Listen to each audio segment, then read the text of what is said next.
Okay, so ito naman yung ating tarapal na nabili, lona, no? Pero para siyang sako eh. Ito hindi ko lang sure kung stainless, parang chrome lang to ba kasi kalawangin pag nababasahan ng ulan. Hindi pa rin subukan. So size talaga malaki siya.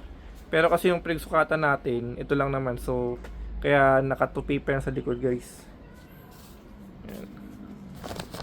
Pwede na to pag siguro wag lang masyadong nabibilad kasi pag nagbilad na yan ng matagal, sigurado butas-butas yan or para siyang luluto sa init na rin, no? So sa ngayon ganun lang siya, kaya ito yung kanyang forma. Medyo nakalilin lang, pang tabing natin sa gilid lang. Ayan. Dito natin siya nilagay. Ayan. Outdoor naman din, yun nga lang, siyempre hindi siya nakakabit.